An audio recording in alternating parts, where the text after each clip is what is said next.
They thought no one would stand in their way. Not in a town this small, this quiet. But Delilah Knox, a retired Delta Force pilot with a spine of steel, remembered what others forgot. A community is not made of buildings, it is made of people. When uniforms turned their backs, bakers and barbers, grandmothers and garage hands rose up. This is not just a story of redemption, it is the story of ordinary people becoming the fiercest kind of resistance. The morning in Prosper Creek began the way most do, soft, slow, and nearly silent. A thin ribbon of mist still curled along the edges of Hollow Bend Road as the sun lifted itself behind the hills, casting a gentle gold across the rooftops. Storefronts were just waking. A dog barked once, then settled. And at Harlan's Gas and Grocery, a weathered Ford sedan pulled up to Pump 4, the same pump it had pulled into nearly every morning for 30 years. The door opened with a creak. Delilah Knox stepped out slowly, with the grace of someone who had long ago made peace with time. 89 years of life had not bent her. Her spine was still straight, her chin held firm. Her silver hair was swept back in a careful roll, pinned neatly at the base of her neck. She wore a bright turquoise windbreaker over a crisp white blouse and loose yellow slacks that shimmered ever so slightly in the morning sun. She moved with intention, no waste, no hurry. The pump clicked into her car with a practiced hand. Inside the station's glass storefront, Jimmy Cargill, the high schooler who worked the early shift, waved. Delilah lifted one hand in return. No smile, not yet, but acknowledgement. That was enough. Then came the sound, low at first, then louder. A rolling thunder of exhaust and chrome. 5, maybe 6 motorcycles tore around the corner and swung into the lot like they owned it. Their engines rumbled with arrogance. Black leather, rusted patches, loud laughter, and behind the handlebars, the faces of young men who had never been to war but dressed like they had fought one. They circled once before parking haphazardly across 3 spaces, 2 of them blocking the exit. Jimmy froze at the counter. Delilah did not look up.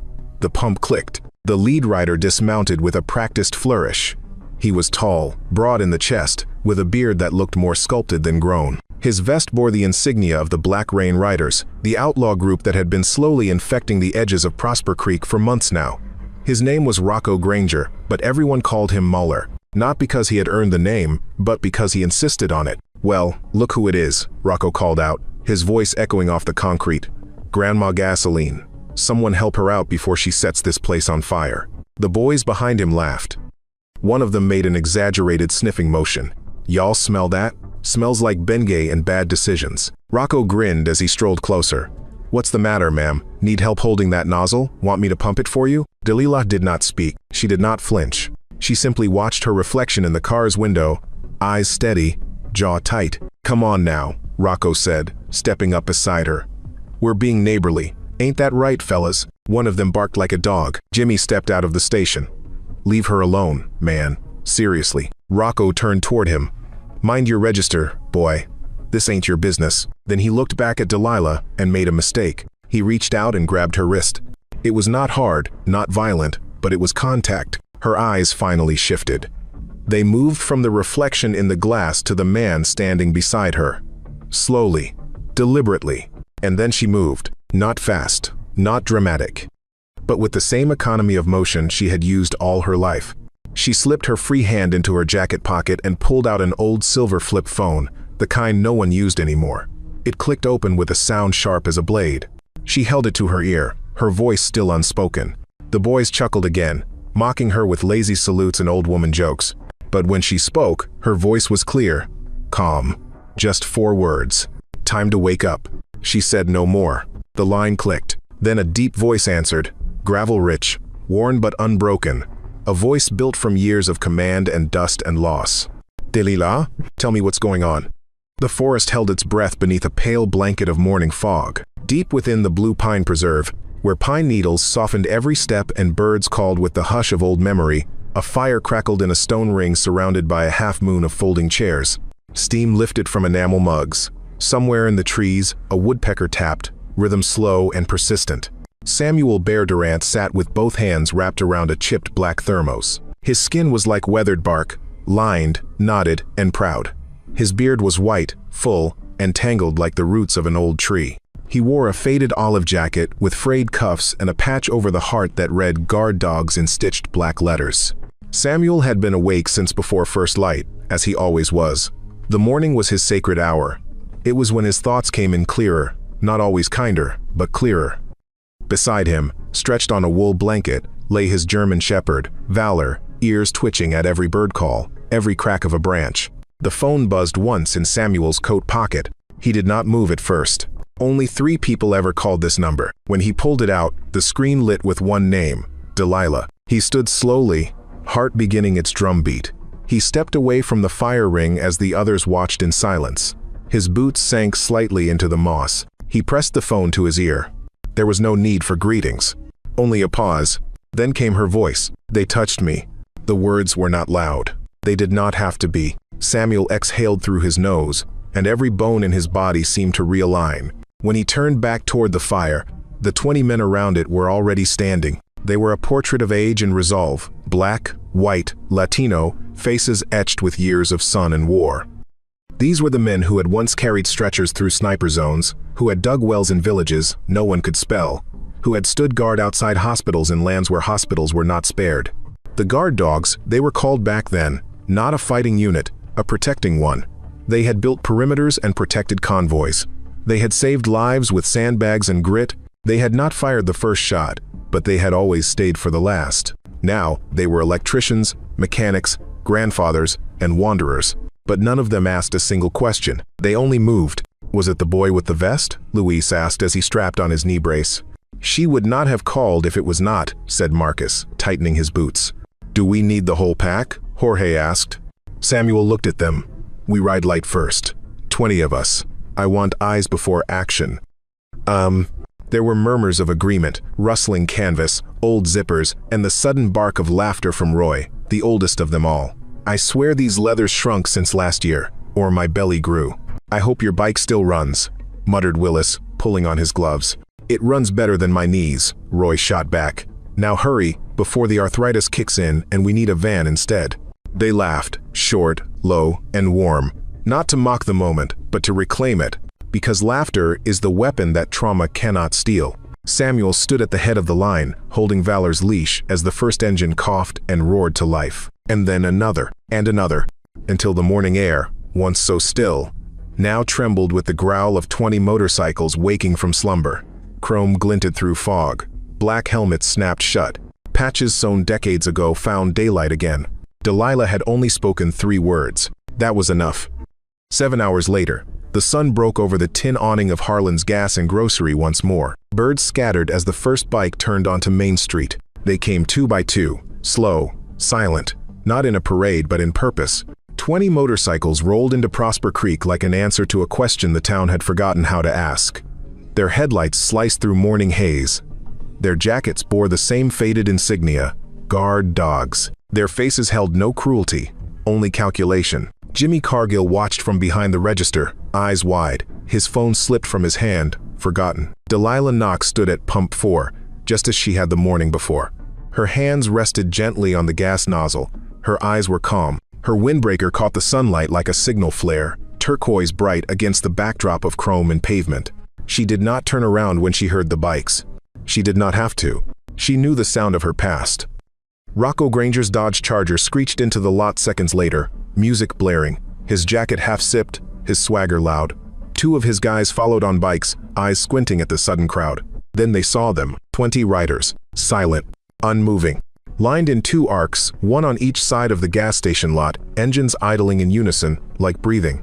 Rocco laughed once, loudly, the sound forced. "Looks like the nursing home's having a field trip," he said, stepping out of the car. "What is this? Biker church?" One of the guard dogs removed his helmet.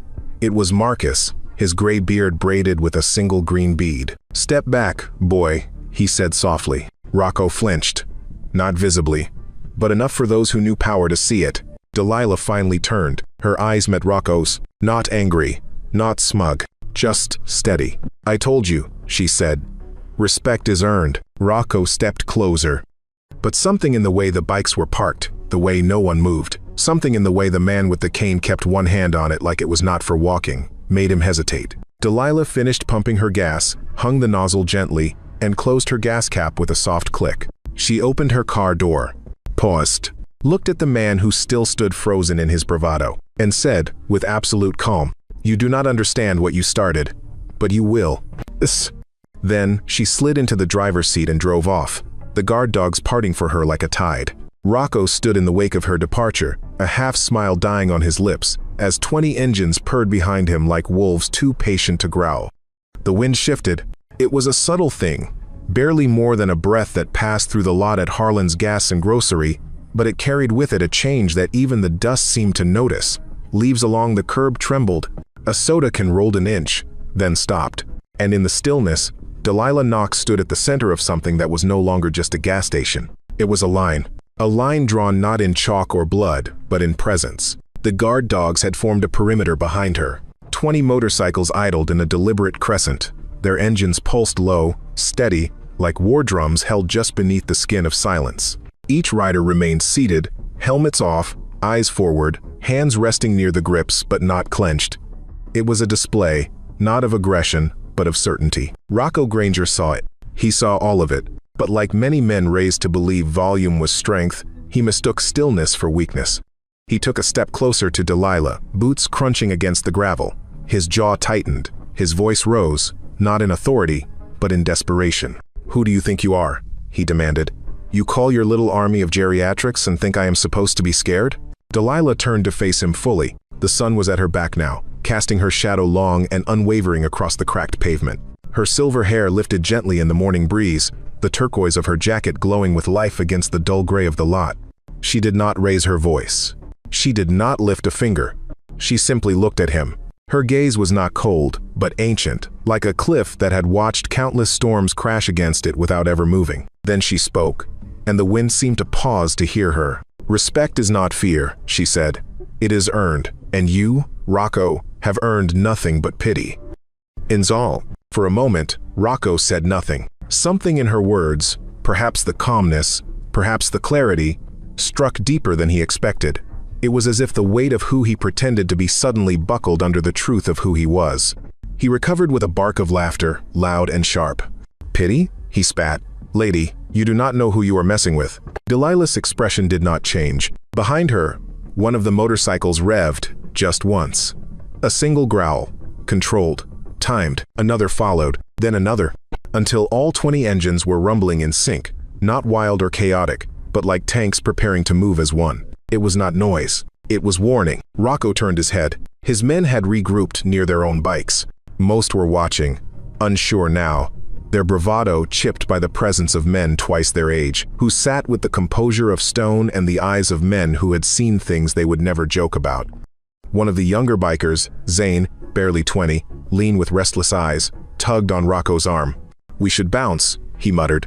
"They're not playing, man." Rocco shrugged him off. No, not yet." He turned back to Delilah, who had now walked to the driver's side of her old Ford.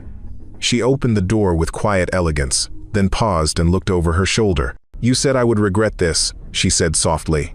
"But I have lived through far worse men than you, men with tanks, men with rifles, men with laws on their side. I regret none of the things I faced, only those I allowed to go unchallenged." She slipped into her seat and closed the door with a soft click. Rocco stood alone in the center of the lot, his fists clenched but unmoving. Delilah turned the key. The old engine started with a loyal growl. She eased forward. Rocco's men began to step toward the vehicle, blocking its path. But the guard dogs moved, too, unspoken and fluid. They turned their handlebars, inched their bikes forward, and in seconds, a living crescent of steel and resolve expanded, parting the lot like an opening gate. Not a single word was shouted. No threats, no weapons. Just presence. Delilah's car passed through them like a queen returning from war, escorted by soldiers who no longer needed swords. She never looked back. Rocco watched until the taillights disappeared down Hollow Bend Road. The lot was quiet again, but it was not peaceful. His men shifted awkwardly, unsure whether to stay or follow. The guard dogs had not moved. They were waiting, not for a fight, but for Rocco to make a choice. And it was that patience, that control, that made his skin crawl. Because deep down, Rocco knew it, this was not about bikes or turf. This was about respect, and he had just been shown what it truly looked like. He turned abruptly toward Zane. "Let's go." Zane hesitated. "You sure?" Rocco did not answer. He climbed into his Charger, slammed the door, and burned rubber on his way out. The remaining bikers followed, one by one, but not all. Zane lingered behind, phone in hand. He glanced once more at the guard dogs. Then, without a word, he typed something into a secured group chat. "We need backup." The bell over the door of Mason's Hardware gave a tired jingle as Delilah Knox stepped inside. It was a modest store, wooden shelves warped by time, pegboards covered in tools that had not moved in months, and a faint scent of machine oil and cedar dust clinging to the air like memory. The front windows let in just enough daylight to cast long shadows across the counter, where an old coffee pot sat half empty, forgotten. In the back corner, beneath a humming ceiling fan and a flickering fluorescent light, Samuel Durant stood with a large, rolled-up map under one arm and a canister of pushpins in the other. Delilah walked without hurry, her steps soft but firm. The turquoise windbreaker she wore now seemed duller beneath the indoor light, but the sharpness in her eyes had not faded. She greeted Samuel with a nod. No words were needed. Not yet. He unrolled the map onto the scratched oak table and flattened its corners with 2 cast-iron clamps. It was a county map, faded and creased, its paper thin as dried leaves.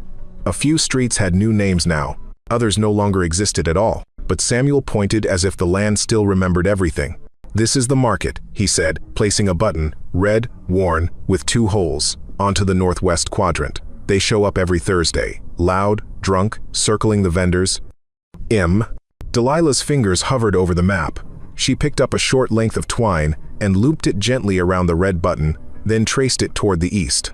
"Bus depot," she said. "2 of them watched the back lot all week." Samuel nodded. "And here." He reached into the canister and pulled out a small black chess pawn, chipped at the base. He placed it at the edge of a small industrial block. "Griff's Auto. Rocco has a cousin working there. They run bikes in at night, parts by day." "And?"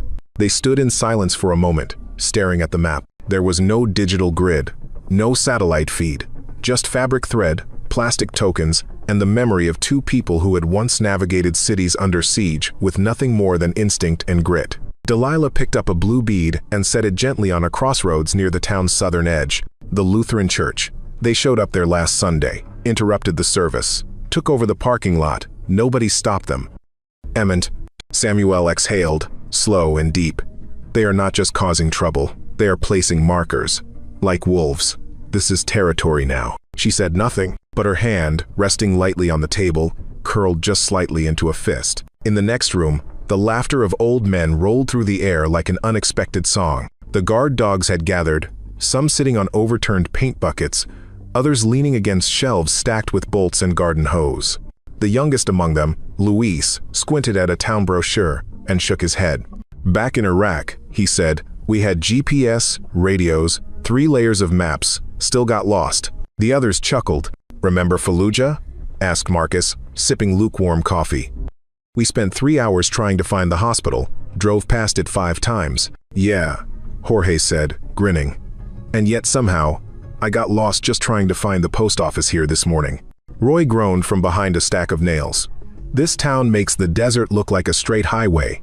The streets twist like a drunk snake." They laughed again, not to escape the tension, but to soften it, because humor was a shield. And they all knew what was waiting beyond that map on the table. Delilah stepped away from the back room and stared through the window onto Main Street. Prosper Creek looked the same, but it felt different. She had lived long enough to know when something beneath the surface was shifting, like the tremble before a storm, like the silence that precedes a fall. And yet, it was not fear that settled in her chest. It was anger, measured, cold, earned. The next morning, Delilah parked her car outside Kim's Produce Market, a small corner shop owned by Hae-Sung Kim, a quiet man in his 60s who always greeted her with a respectful nod and a bag of extra ginger when her knees acted up. But today, the front glass was shattered. Blood smeared the handle. Police tape fluttered in the wind, limp and ineffective. Inside, a young woman, Kim's daughter, sat on the floor, holding her father's hand. He lay still, his face bruised and swollen, one eye completely closed. EMTs hovered nearby, hushed in their movements. Delilah stepped in, quietly. Her presence did not draw attention. She was good at that. But when the girl saw her, she stood up with trembling hands. "He tried to stop them," she whispered. "They wanted money. Told him this street was under new management. When he said no, they beat him. Right here, in front of me." Delilah's eyes moved slowly around the shop. The fruit display was overturned. Apples rolled like shrapnel across the tile. The air was thick with the smell of iron and broken citrus. "They were not even in a rush," the girl added. "They laughed, took their time." Delilah bent down beside Mr. Kim and rested a hand on his arm. Then her eyes moved past the front door, across the sidewalk, and caught sight of something that made her blood run cold. Across the street, parked half in shadow, stood a police cruiser. Inside, a uniformed officer sat behind the wheel. He was not writing a report. He was not talking on the radio. He was sipping coffee, watching. Delilah rose slowly. Her feet felt like stone. She stepped outside, crossed the street without a word, and stood beside the cruiser. The officer rolled down the window, looking annoyed. "Ma'am," he said flatly, "you cannot be out in the street like that." Delilah did not blink. "Were you here?" she asked. The officer shifted uncomfortably. "I just arrived." She nodded once, then leaned slightly forward, eyes locked on his. "Then remember this," she said. "When silence stands next to cruelty, it chooses a side." She turned and walked away, her steps slow but unbroken. The wind picked up again, tugging at her coat, and somewhere back in her mind, she heard the sound of boots on dust, rotors spinning over desert sand, and the sharp, hard silence of people who had decided it was no longer their fight. She had lived that once. She would not live it again. The door to the sheriff's office swung open with a sharp creak. Dust motes spun in the streak of sunlight that followed Delilah Knox inside, her shadow long across the tiled floor. She wore her royal blue trench coat, a subtle message sent with fabric instead of fists. Behind her, Samuel Bear Durant stepped in, the bell over the door ringing once before silence settled like a verdict. The air smelled of stale coffee, leather, and something older, compliance. At the far end of the room, Sheriff Glenn Maddox sat behind a polished oak desk, back straight but stiff. He was a man molded by uniforms and procedure, his badge heavy with years but dulled by decisions made in shadow. He looked up. His jaw tightened. He set his pen down as if it were a shield. "Delilah," he said evenly. "Samuel." Neither of them sat. Delilah's voice was gentle, but there was iron beneath the velvet. "We came to ask one question." Maddox shifted. "If it is about Kim's store." "It is not," she cut in. "It is about the car, the officer who sat in it, the man who watched." Maddox met her eyes, then looked away. "There was confusion," he said. "Backup was delayed. Reports." "Do not insult us," Samuel growled, his voice like gravel sliding down steel. "We know what we saw." He did not move. He did not blink. Delilah took a step forward. "You are either turning your head, Glenn," she said softly, "or someone is turning it for you." That... A flicker passed across Maddox's face, a tremor at the edge of his composure. But he stayed seated, hands folded. "You know how long I have worn this badge?" he asked. Delilah nodded. "I do. That is why I came here first." Maddox hesitated, then leaned back slowly in his chair. "There are things you do not see from where you sit, Delilah. Pressures. People with power who are not afraid to remind me how little of it I actually hold." "You are not here to please power," she said. "You are here to protect people." Maddox's face hardened. "I cannot protect everyone." "You do not need to," Samuel said. "Just do not help the ones doing harm." The silence that followed was long and stifling. Then Maddox stood. He did not answer. And that silence was the answer. By mid-afternoon, word had spread like fire through dry fields. Sheriff Maddox was compromised, or at the very least, silent. In the heart of Prosper Creek, the people began to fracture. Some packed bags. Others boarded up shops. The fear was no longer hidden. It showed in the way they locked eyes too long with strangers, in the way every engine backfire sounded like a warning. A man at the feed store muttered something about loading his shotgun. A woman near the library asked if they should start organizing block watches with bats. It was the kind of fear that breeds fire, and Delilah could feel the match being struck. She asked Jimmy at the gas station to put out the word, "Come to the bakery at 6 o'clock sharp. No posters, no drama, just come." The Hearth and Ember Bakery still smelled of cinnamon and memory. Chairs were pulled into circles. Plates of cornbread sat untouched. The sun spilled through the tall windows, casting a golden wash across the flour-dusted floor. They came slowly, shopkeepers, parents, retired teachers, teens still in sports jackets. And they came wary, shoulders tense, eyes darting. But then came the guard dogs. Marcus brought in folding chairs. Jorge passed out bottled water. Luis fiddled with a smartphone, trying to set up a live stream for others to watch online. "I think I have it on record mode," he mumbled, squinting at the screen. "You are recording your own knees," Roy muttered beside him. "I knew war tech. This thing is from the devil." There was a burst of laughter, quiet but real. And into that space of shared breath, Delilah stood. Not on a stage, not on a box, just at eye level. She began with a story, not of Prosper Creek, but of Bamako, a dusty village in Mali where she had once landed under fire to evacuate children from a collapsing hospital. She did not raise her voice. She did not make a call to arms. She told them about the man who had covered 3 children with his own body, and how she carried him, bleeding, across broken tiles to the helicopter, whispering, "We leave no one." Then she looked up. "And now," she said, "I ask this town, will we leave each other now?" The room held still. "This is not just about bikers," she continued. "It is not even about Maddox. This is about fear, and what it makes us do, or not do." She paced slowly. "We will not fight like them. We will not beat down to rise up, because once you choose hate as your weapon, you never get to put it down." A murmur moved through the crowd, tend, relief in some, resistance in others. "But we will stand," she said. "We will protect, together." From the corner, Luis raised the phone again. This time, it was facing her. And the live stream began. That night, the air turned cold with purpose. The bakery lights dimmed. Streets emptied early. The wind moved like a whisper through the alleyways. And somewhere, far from the glow of porch lamps, shadows approached the old Veterans Hall at the edge of town. It was a modest building, weather-beaten but proud. Inside, photos lined the walls. Smiling soldiers from distant wars, flags folded neatly in cases. A worn wooden table where the guard dogs had gathered for years. At 10 minutes past 10, the first glass bottle shattered through a side window. The fire caught fast. The second bottle followed, then a third. By the time the flames reached the rafters, the stars above Prosper Creek were glowing orange. From her bedroom window, Delilah saw the light before she heard the sirens. She rose without a word. She stood in her slippers, one hand on the glass, as the town she had tried to protect burned at its heart. Samuel's voice came through the phone before she could even dial. "We are already on our way."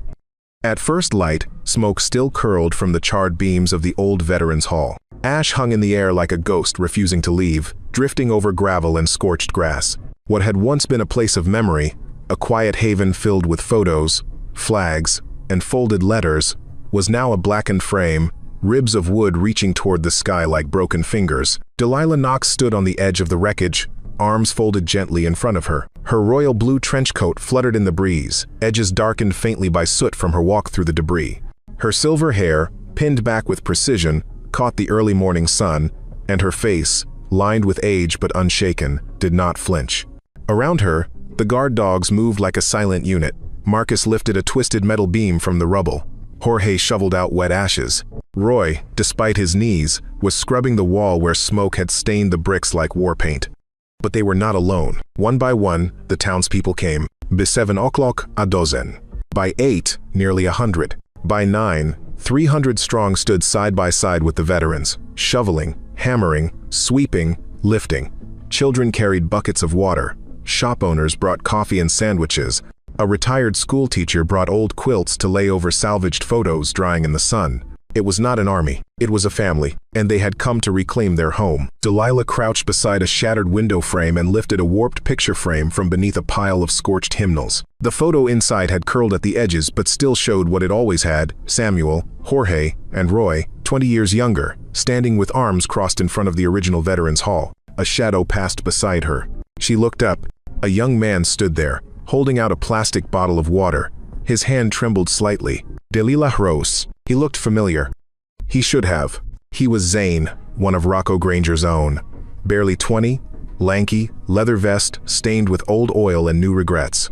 The insignia on his chest was missing, cut out. "I didn't sign up for this," he said. Delilah looked at him for a long moment. Then she took the bottle. "Then maybe it is time to sign something else." Zane swallowed hard. He turned and walked back toward the parking lot, where his bike leaned, stripped now of colors, blank like a clean page. Delilah watched him go, not with judgment, not even with approval, just with quiet hope. By midday, more had arrived, some offering tools, some offering labor, and some, like Zane, offering something heavier: remorse. A woman with an apron stepped out from behind a fold-out table with lemonade and said softly, "I am sorry I kept quiet when they broke Mr. Kim's window. I thought if I stayed small, they would ignore me." Delilah turned to her. "No one is small," she said, "not when they stand up." An elderly couple arrived with a box of nails and explained that their grandson used to run with the Rain Riders but had left town 2 weeks ago, afraid. They were not sure where he was, but they wanted to help. He always said he was angry, the old man said. We never asked why. Samuel appeared beside Delilah then, sweat on his brow, a metal rod in his hand. Look at them, he said. She did. And what she saw caught something deep inside her chest. People working shoulder to shoulder, not because they were told to, not because they wanted to look brave, but because they remembered what it meant to belong. This was no longer a cleanup, it was a declaration. But as the town healed its wound in daylight, something darker stirred in shadow. Across the county line, on the back lot of a derelict shipping warehouse, Rocco Granger paced between stacked pallets and rusting oil drums. He had not slept, not really. His eyes were rimmed red, his leather jacket half-zipped, and a jagged scrape ran along his knuckle where he had punched the side of a payphone the night before. His world had started to wobble, and nothing made him more dangerous than that. He lit a cigarette with hands that barely held still and glanced toward the corrugated garage door. It opened slowly. Two figures stepped through the metal glare. One of them was tall, narrow-eyed, dressed in desert-tan tactical gear beneath a charcoal overcoat. His head was shaved, his expression clean, too clean. Not a gangster, not a street fighter, military. The second man was shorter, wearing a pressed black vest, collared shirt, and sleek sunglasses that did not come off even as he extended his hand. Mr. Granger, he said. Rocco eyed the hand, then shook it once. You said you could help, he muttered. The man nodded. We do not take sides, we offer solutions. And from what we have seen, your situation requires a show of force. Rocco's lip curled. They made me look weak. An old woman and her dogs. The man in the vest raised one brow. Then let us remind them what strength looks like. Behind them, a row of matte black SUVs pulled into the lot, unmarked, windows tinted, tires silent. No roar of rebellion. No painted patches, just cold precision, just mercenaries. Rocco watched the vehicles align like chess pieces. He exhaled a breath he had been holding since the gas station. This was no longer about territory. It was about pride, and he would burn the town to the ground if it meant getting it back. Back in Prosper Creek, Delilah stood on the scorched foundation of the Veterans Hall. She looked toward the hills. The wind had changed. She felt it in her bones. Not the kind that carried fire, but the kind that followed it. The town looked quiet. But quiet, Delilah Knox had learned long ago, was never the same as safe. Prosper Creek stood under a sky of pale silver, where clouds drifted slow as thought. The breeze was gentle, the kind that stirred flags and carried conversation across porches.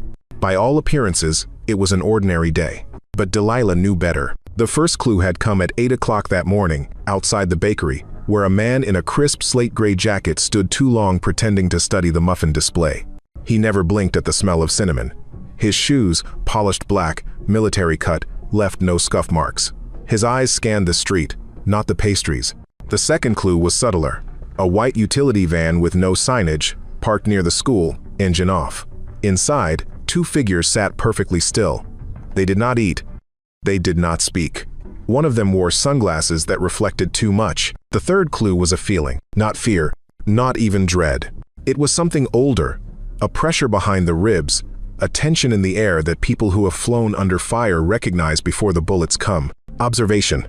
The town was being watched, and Delilah Knox, 89 years old, hairpin silver and tight, skin smooth with age and wisdom, had not survived 4 tours of air evacuations, insurgent threats, and aid missions under hostile skies by ignoring such feelings.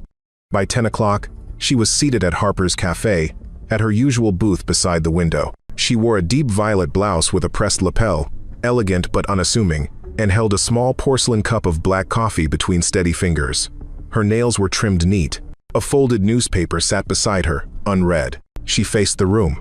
She always chose this seat. Not for the view, for the mirror behind the counter. It showed everything. Today, she saw them. 2 men in khakis with camera straps slung casually over their shoulders, though they never once aimed their lenses.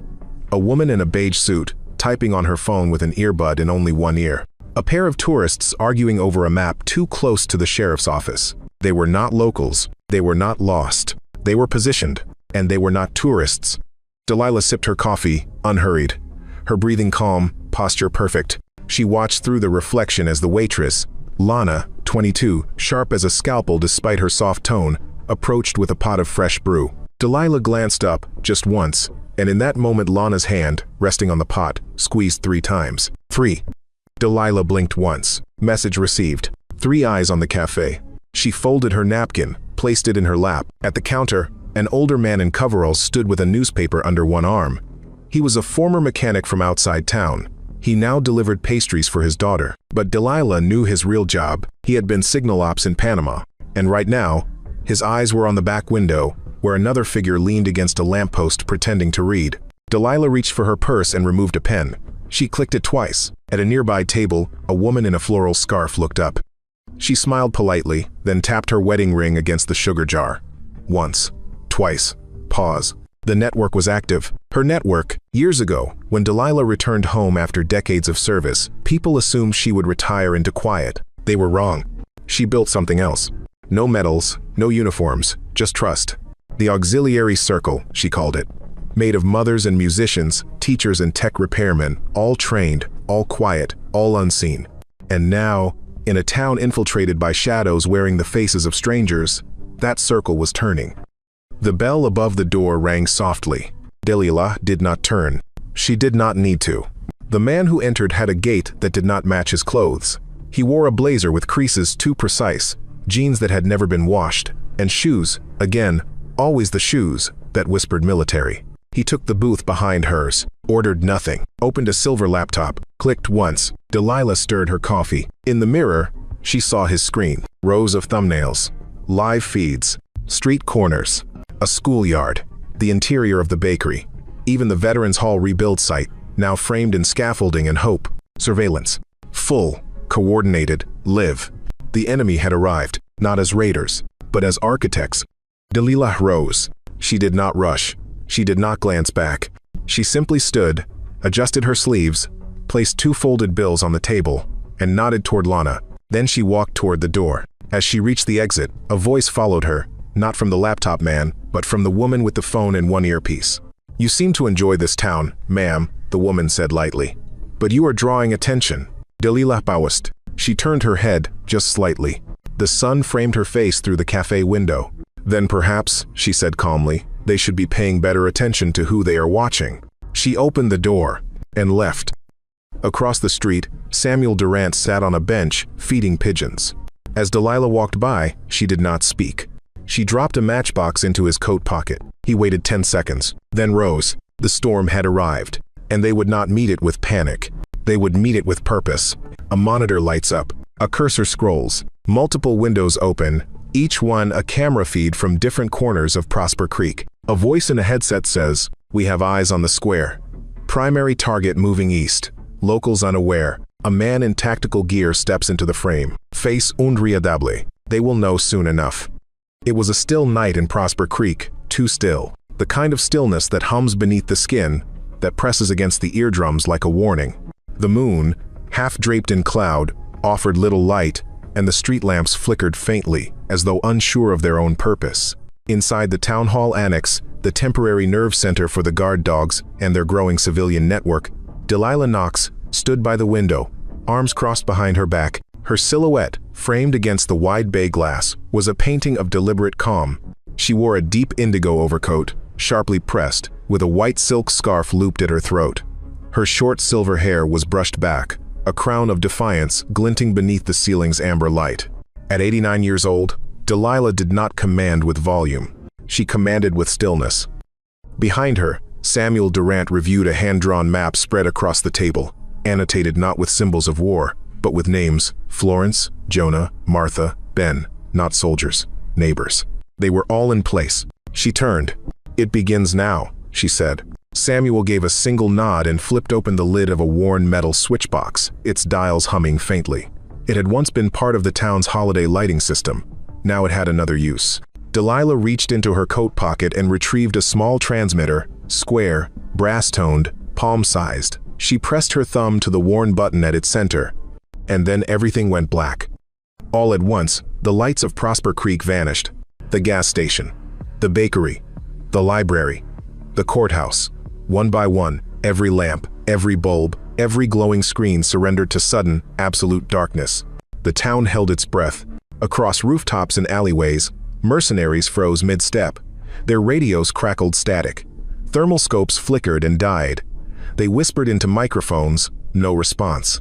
And then, light, but not from below, from above. In synchronized harmony, Powerful white floodlights erupted from the rooftops.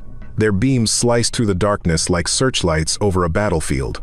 Each light had been precisely angled, rigged atop buildings by tradesmen, electricians, and former engineers. They had waited 3 days for this moment. Every rooftop position, every sniper perch, every hidden observer, every mercenary's shadow was suddenly, blindingly exposed. One stood on the edge of the bakery roof, rifle raised. The light struck his eyes. He staggered backward, blinking. Another crouched beside the steeple of First Baptist Church. He tried to retreat behind the bell tower, only to find his silhouette perfectly outlined in the glare. Delilah stepped outside into the light's reflection, the cold air lifting the edge of her scarf. She walked slowly into the center of Main Street, alone, deliberate, the rhythm of her steps echoing through the stunned silence.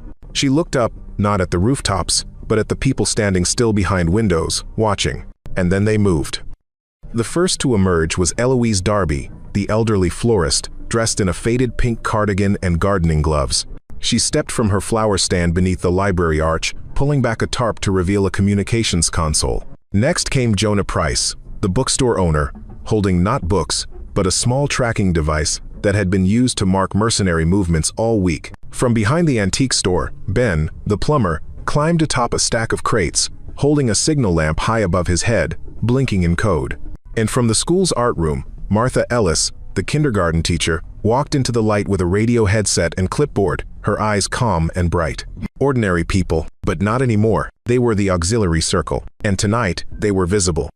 From a rooftop near the bus depot, one of the mercenaries, tall, mid-30s, with a scar under his eye, lowered his weapon. He scanned the scene, not a few stragglers, but dozens, then hundreds, all positioned, all watching, all ready. He whispered into his mic, "We are not alone up here." Another voice hissed back, tense, "What are you seeing?" He hesitated. "We are outnumbered and outsmarted." Inside a black van parked on the outskirts of town, Rocco Granger's jaw locked tight as he stared at a flickering laptop feed. His eyes scanned the streams, every camera, every angle, all of it turned inside out. "What is this?" he growled. Beside him, the man in the charcoal vest, the head of the contracted force, spoke evenly, but his tone had shifted. "They planned this," the man said. "They knew we were here. They did not resist because they were preparing." "Oh." Rocco slammed a fist against the side panel of the van. "Then we push harder." The man gave him a side glance. "This is not about force anymore. It is about control, and you have lost it." Rocco leaned forward, eyes sharp with fury. "No," he muttered. "Not yet. Bring it in." The mercenary leader narrowed his eyes. "You mean?" Rocco nodded. "I said bring it in." At that moment, a warehouse door near the town's edge opened with a groan. From its shadow, a large, matte gray truck rolled forward. No markings, no plates, no headlights. Its cabin was reinforced. The rear compartment sealed shut with steel locks. Inside, explosives. Not a bluff. Not a scare tactic. A final move. Back on Main Street, Delilah stood still, her gaze calm but unblinking. Samuel appeared beside her, shoulders squared, eyes sweeping the rooftops. The guard dogs had taken position across the town, under porch lights, behind flagpoles, beside benches. They were not hiding now. They were waiting. Delilah's fingers closed gently around the transmitter still in her coat pocket. "They will not go quietly," Samuel said. "No," Delilah replied. She lifted her chin. "But neither will we." Inside the rolling truck, a red light blinks steadily above the control panel. Rocco's voice comes through a secure line. "Deliver the message." It was a little past 4 o'clock in the afternoon when the sound reached the town square. Low, mechanical, and steady. A truck. Not just any truck, the one they had seen the night before. No license plate. Reinforced chassis. The kind of vehicle built not to carry goods, but to carry threats. It rolled over the cracked asphalt like a silent verdict. Inside, in the driver's seat, Rocco Granger sat alone. His hands were firm on the wheel, but his eyes, normally sharp, filled with fire, were dulled by something else now. Not fear, not yet, but something close. The square was quiet, not deserted, waiting. As the truck came to a stop at the exact center, beneath the old clock tower that had not told time in 20 years, every rooftop held a breath. Behind doors, behind windows, behind garden hedges and flower carts, people stood, some clutching radios, some holding nothing at all but their resolve. The engine died. The door opened, and Rocco stepped down. He wore a leather jacket, dark brown, dusted with ash from the fires he had once helped light. His boots were worn, his beard unshaved, his face shadowed by days without rest. But the most dangerous thing he carried was in his right hand, a compact silver detonator, dangling slightly from his fingers like a broken promise. The truck behind him hummed with dread. Inside, packed tightly beneath reinforced plates and canvas tarps, were enough explosives to turn Prosper Creek into a crater. He looked around. Not a single gun pointed at him. Only eyes. And then, a door opened. From the far end of the square, Delilah Knox stepped forward. She walked alone, without armor or escort. Her coat, a deep indigo shade, caught the waning sunlight like a banner. Her silver hair glowed like a crown of frost. And though the wind pulled at her scarf and the hem of her slacks, she walked with complete stillness in every movement. At 89 years old, she had not come to fight. She had come to end it. The two faced each other now, separated by 20 paces and the weight of decades. Rocco held the detonator. Delilah held nothing. But she spoke first. "You think this is about power," she said, her voice calm as stone. "You think we are the ones who stole something from you, your land, your place, your name." The wind passed between them. "But this is not about loss, Rocco. It is about shame." His jaw tightened. She took a step forward. "Your war is not with us. It is with your shame." The words hung there, not like accusations, but like mirrors. Rocco blinked. His hand clenched tighter around the trigger, and for the first time, it shook. Behind him, the mercenary commander watched from a second-story window across the square. His earpiece buzzed. "She is unarmed," he muttered into the mic. "And she has them all." He was not talking about the detonator. He was talking about the town. At that moment, figures began to emerge. From the alley by the barber shop, Ben the plumber stepped into view, arms folded, gaze steady. On the corner of the library, Eloise the florist stood beside a teenage girl holding a walkie-talkie. And near the old bank building, Jonah from the bookstore leaned on his cane, watching. Then more came. Two young mechanics in oil-stained shirts. An elderly black couple holding hands. A mother with a baby strapped to her chest. No one moved toward Rocco. But no one moved away either. They were there not to confront, but to witness. Rocco turned slowly, taking them in. All the people he thought had been cowed. All the people he thought would flee. And then, one of his own stepped forward. A biker. Tall. Tattooed sleeves. He had once followed Rocco without question. Now he looked him in the eye and said, voice barely above a whisper, "This is not what I signed up for." He dropped the chain he had looped around his belt. Another followed, then another, then two more. Weapons fell to the ground. Boots stepped back. Faces turned away from the truck. In less than a minute, the man who had once ruled this town's fear was standing alone. Rocco's fingers trembled. The detonator clicked softly as it shifted in his palm. Just a touch of pressure, and it would be done. He looked at Delilah. "They would have left me," he said. "If I had nothing, they would have turned their backs." Delilah's voice was gentle now, but firm. "Then they were never with you, not truly." A long silence, and then she added, "You still have a choice, Rocco. Not for them, for you." He stared down at the device. It felt heavier than it had when he climbed out of the truck. Like it carried every word, every bruise, every burned bridge in its circuitry. He could feel everyone watching, not with hate, not even with pity, just waiting. For him. For the boy who had grown up in this town. For the man who had chosen rage instead of healing. For the leader who had run out of followers. His hand rose, slowly. The detonator wobbled at the edge of his grip, and then, he let go. It fell. The soft clack of it landing on the pavement echoed like a gunshot through the square. Delilah blinked, once, slowly, and breathed. No one moved. Until Rocco did. He turned, walked to the curb, Saturday down on the steps of the clock tower, buried his face in his hands. The sun, hidden all day behind thick clouds, finally broke through. Its light fell across the square, golden and full. From behind a lamppost, a little girl stepped out holding her grandmother's hand. She looked at the truck, then at Rocco, then at Delilah. "Is it over?" she whispered. Delilah turned to her, the weight of years softening in her expression. "It just might be starting." The arrest happened quietly. There were no handcuffs slammed against metal, no sirens, no shouting.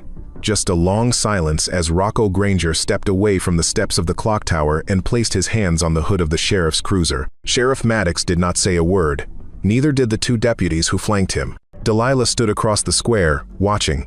She could hear the wind brushing against the flag on the courthouse roof, the soft creak of the weathered sign over the bakery.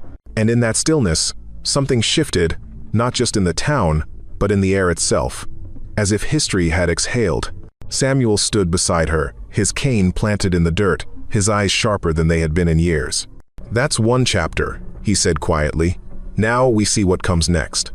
By the time the sun reached its peak, 5 more bikers had turned themselves in. One came alone, pulling his vest off in front of the old post office and leaving it folded on the steps like a flag of surrender.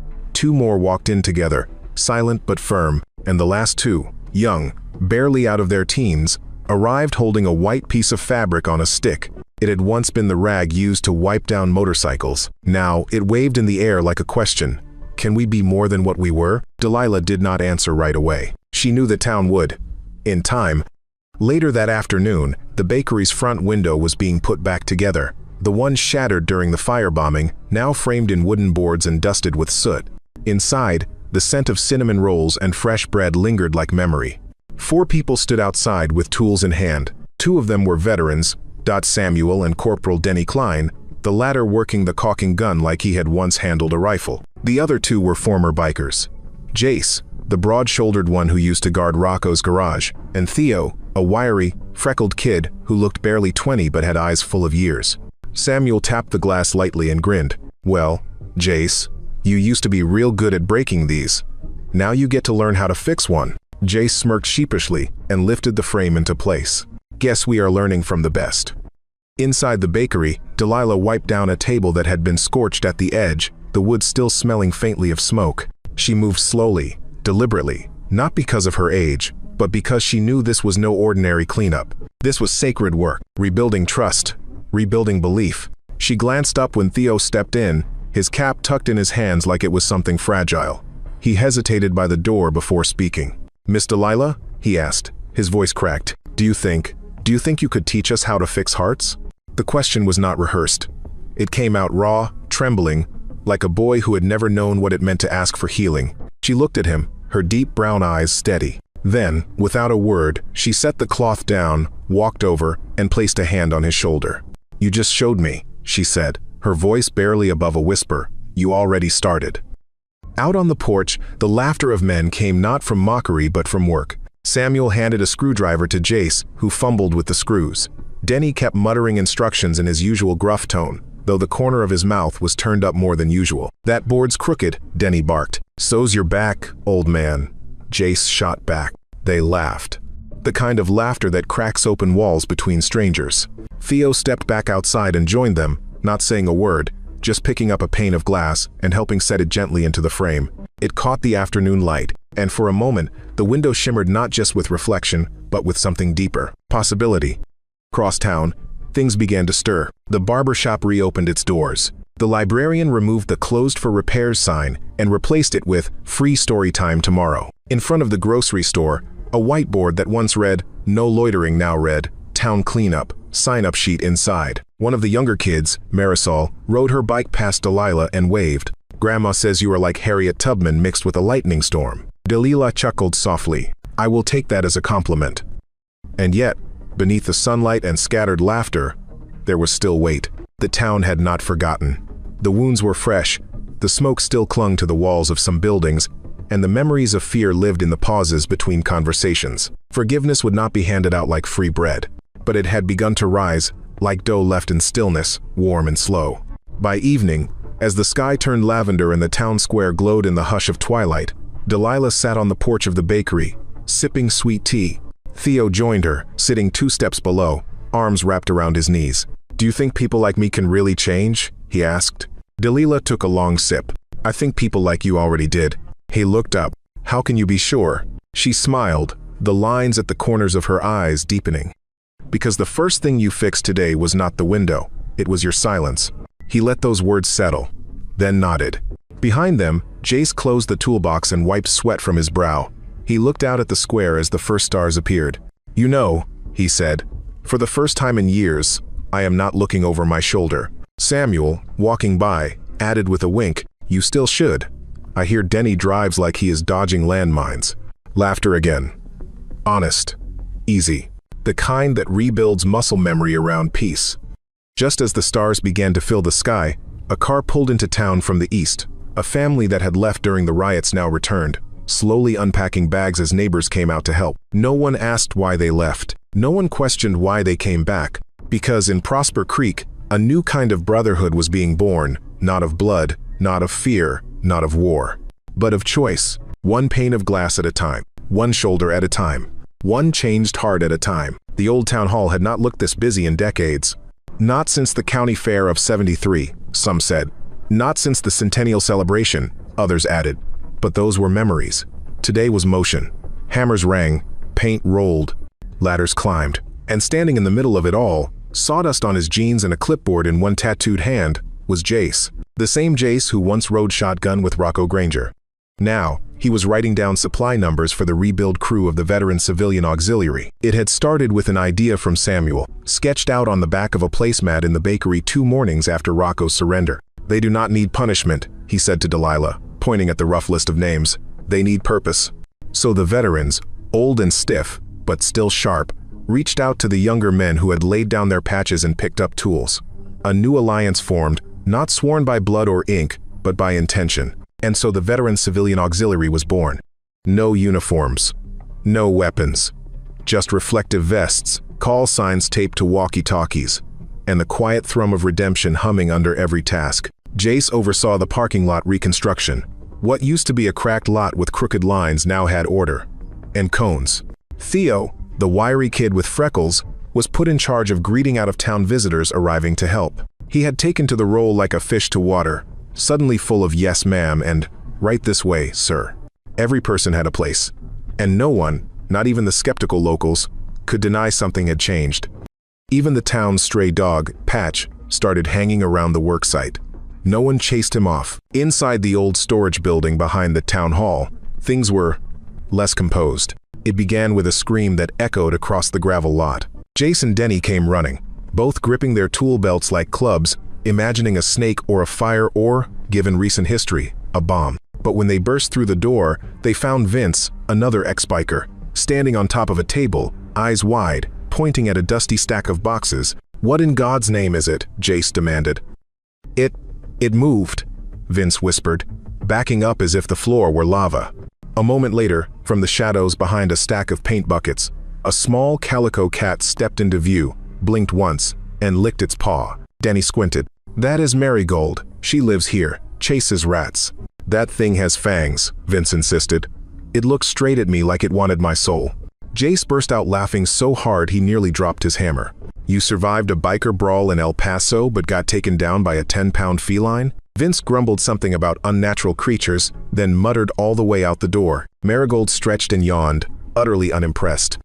By late afternoon, the sun painted the horizon gold as the newly renovated community center stood tall again, its front porch sanded smooth, its flag newly hoisted, and a fresh coat of pale blue paint gleaming across the trim.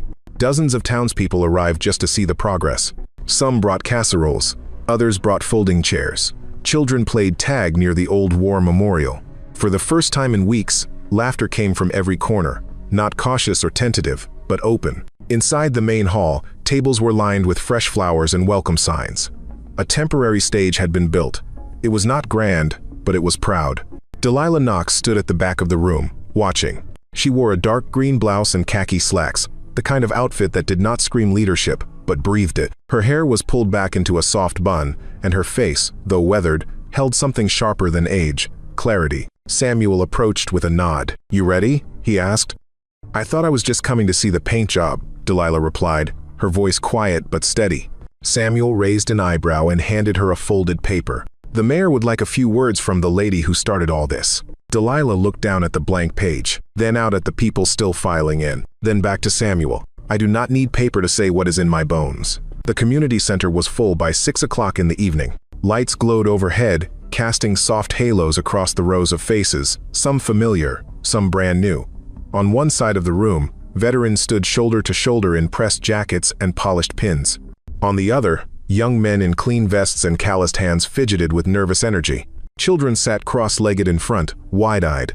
Marigold, the cat, now proudly perched on a windowsill, flicked her tail as if supervising the whole affair. Then the mayor stepped forward. He spoke briefly, thanking donors, volunteers, builders, and then, after a pause, Please welcome the woman who gave us back our voice, Miss Delilah Knox.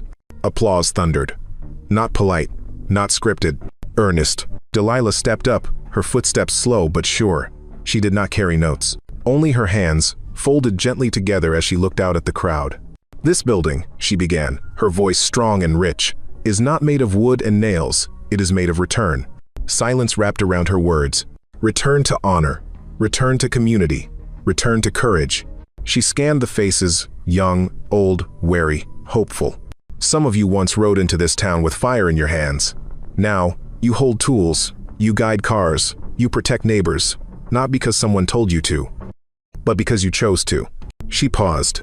That is what makes this different. That is what makes this real. A hush. Even the cat stopped grooming. You cannot change what you were, but you can choose what you become. And today, I see a town choosing to become something braver than its past. The applause this time was slower to rise, but deeper, like an earthquake in the chest. Outside, the flag waved in the evening breeze. A small boy handed Theo a drawing of the new center.